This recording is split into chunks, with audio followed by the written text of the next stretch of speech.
Yo, what's going on, guys? Welcome back to the channel. In today's video, I'm going to go over the trades that we took on Friday as well as the game plan going into this week. So, on SPY to start off, this is what we look like at the moment. So, for this upcoming week, we're most likely going to get the 650 calls. And based on this chart right here, I would say that, it's definitely not the most bullish thing in the world. Because the 10's going below the 50 here on the weeklies. This 50 SMA is starting to curl. We're probably going to open up neutral. And then if we look at the higher time frames, doesn't look too great. This 1 hour 50 is starting to break. 10 SMA is going down. It'll be interesting to see if we do cross negative on these higher time frames, because right now, this 4-hour rejection is pretty much slamming us down. This is why we're giving us a bit of a drop right now, because we hit that tough resistance point. I told you guys the more slope down this 50 is, the greater the resistance, and you can see it sloped down quite a bit, and that's why we have been rejecting off of it. So when it comes to SPY, pretty much what you got to look for is to see if this weekly chart on the 30-minute crosses back bullish. If it does, we're going to head higher, and at that point we're most likely going to clear this 4-hour 50, because if the bulls do regain this trend, we already rejected this 4-hour 50 like 1, 2, 3, 4, 5 times. So at that point, I'd expect it to break if we do retest it, and the market does flip bullish on the 30. But yeah, I wouldn't say it's the most bullish outlook in the world on SPY. We would need this 30-minute chart to cross bullish.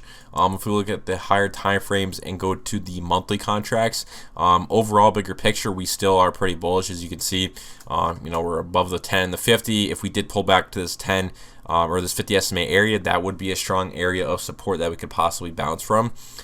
So as long as this 50 holds, I'm pretty bullish on SPY. If it does break and cross negative, if this daily chart goes negative at some point, that's when I'd expect like a pretty hefty drop, because that'll finally break the monthly trend, and that's what will cause us to drop like significantly. So until that happens, I still favor the upside. And obviously with the weeklies, on the weekly chart, we could still play downside moves on like the 0 DT crosses on the 5-minute. If we did flip, bearish for some reason, but of course, this higher time frame picture is more bullish, so obviously I'm more inclined to be bullish. So, if we did get a drop tomorrow off of the open and there's a cross that happens on the puts, that's definitely a trade you could take, because there's still plenty of room to drop to this daily 50. Contracts are sitting at like 5 or 747. This 50 is at like $5 a piece. So, and these are monthly contracts, which will take more time to drop in value since there's more time. But, that's pretty much the game plan for SPY. If we drop, give us a dump and the 0 DT puts cross, you could take a trade, take the put cross. If the market goes back bullish and that 30-minute crosses again, then you could take a call cross. So either way we go, we have a plan, and yeah, that's pretty much what to look out for. I would just be cautious on the short side when we do pull back, or if we do pull back to this 50 SMA, because it's a strong area of support. You can see what happens when we previously tested it. Obviously it broke here, but we recaptured it. That 50 was still sloped up, so it was never crossing negative.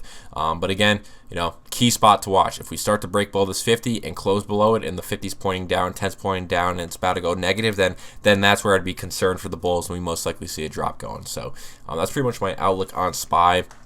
If we go back to Friday, I will go over Apple, because I did close this swing. I was in Apple for a swing, close it for I don't even know, I forget, maybe 14% loss. It was a pretty small loss. That's a good thing. I saw that the trade really wasn't going in my favor, and the weekly chart on SPY or on Apple last week wasn't looking the best, so I just closed it. I didn't like the look of it. I still really like the chart though. When we go to the higher time frames, again, this is where I kind of didn't really like it, because you can see what happened. We started to break below this 30-minute 50, and that's where I was like, okay, the weeklies are going negative. And when we look at the monthly chart here on Apple, you could see, there's still some room here. This could pull back. I'm still, even though I'm really bullish on Apple, it could still drop. We could drop to this 50 SMA down in here, and if we ever get this drop to the 50, that is where I would slam a good size position long, because this is such a bullish chart. We finally got this weekly chart to cross on Apple. We got a little pullback here, almost to the 10 SMA. Again, I don't know if it's going to hit the 50 or if it's just going to bounce here and go.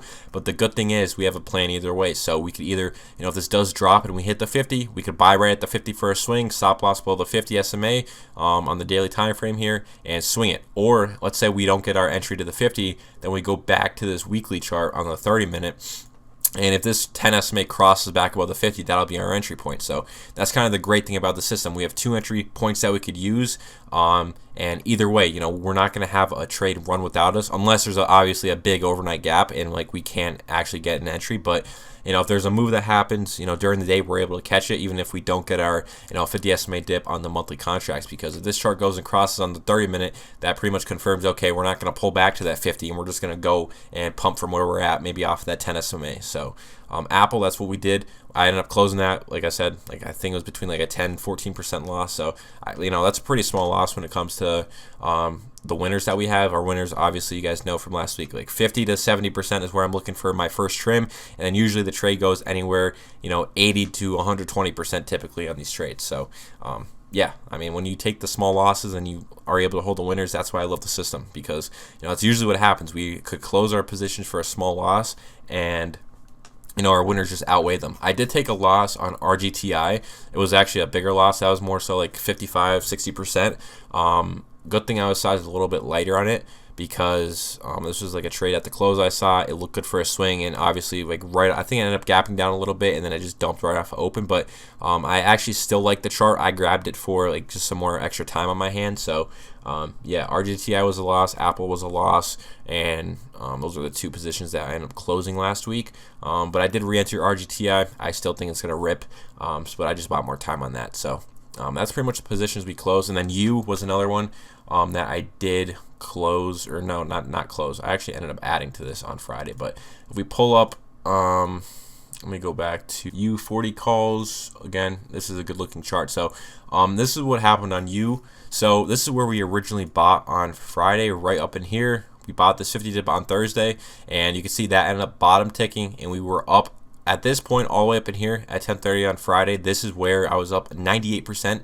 I'm pretty sure the contracts might have hit 100. I'm not sure if I had the screenshot on time, but the contracts went to 1.10, I believe, which was 100% from our entry point at 0.55. So we bought this down in here. My entry was, I don't know, when I entered this, the contracts were 0.55. They didn't end up dropping all the way to 0.45. So 0.55 all the way up to 110, that's 100%. And I actually added some more at this 50 SMA on Friday. We did close below it, but again, you have to look at the higher time frames and also the 50 SMA. When the 50 SMA is still sloped up like this, I'm not going to close it when we do break below the 50, because a lot of times this does happen right here. We end up pumping right back up and we get a closure back above. I still don't love this chart though. This is a pretty funky looking chart, if you can see.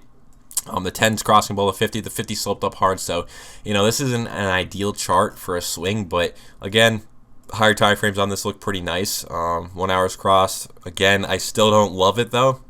We didn't break above the 10 SMA there. 2 hour chart hasn't crossed yet. And we are still below the 10, the 50.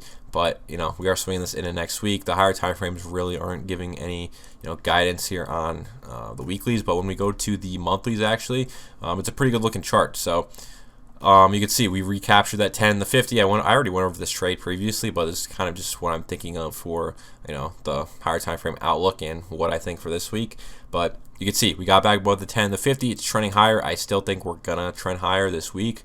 Again, who knows though, because that weekly chart isn't the best looking. We need to get that 30-minute chart to look a little cleaner, and we need the higher time frames like the 2 hour to end up crossing, and then the 1 hour, get back above the 10 SMA. And I would love you for higher. So, this trade was up 100%. I added some more to it on the dip that we got on the 30-minute, just because we're in that bullish trend. So the dips to the 50 SMA you buy, and yeah, 100%er, really nice trade. But yeah, that was what we took there.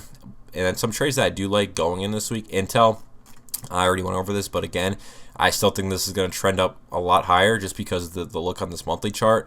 Again, maybe I do have to pull up a different contract, because let me pull up the 25s. Let me just pull up the 25s. Okay, we did hit major resistance here on Intel. So we did end up getting a fat rejection there off of the daily. I'm just going to have to see how we open up. I have no clue what Intel's at. So based on the last chart on the 21 calls, obviously it looked a lot better, but we're going to have a new open tomorrow, and depending on where we open at, depends on the contract. So the 25s are probably a good contract to look at.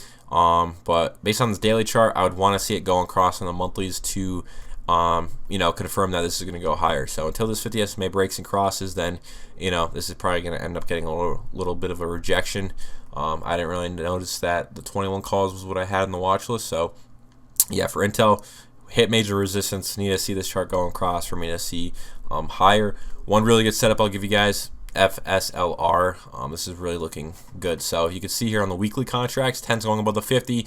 Got a nice 30-minute cross there. You probably could have played this on Friday. I didn't see it quick enough to be able to take this, but weeklies are flipping bullish, and then if we go to the higher time frames, we're crossed there on the 1 hour, and then there's no other 50 SMAs. But when we go to the monthlies, they look really nice. You can see here every time frame is pretty much crossing on the monthly contracts. We go to the daily chart. This daily chart is setting up for a nice cross. So tomorrow this 10 SMA is probably gonna be up even more. 50 is probably gonna start curling, and if we get this cross here on the monthlies, then I'd expect FSLR to head higher, and this is a really good setup to watch for. So yeah, those are some freebies to kind of look for, or FSLR is definitely the freebie you want to be watching for. And then like I said, I'm still in that, and then Apple, again, I already gave you guys this, but this is one that I'm going to be watching and that you should look for entries. So 30-minute cross, 50 dip, one or the other, that's really good setup to take. And then same thing with FSLR, 50 dip on the weeklies, or yeah, that'll probably just be your best setup because there's really no dip to the monthly contracts yet because we haven't even crossed. So those are your freebies to look for this week. Hopefully you guys could catch something good. I feel a good week coming. So yeah, that's pretty much all I got. If you guys enjoyed, drop a sub. If you guys want to follow along with the trades we take, Discord down below. But yeah, I'm out. Peace.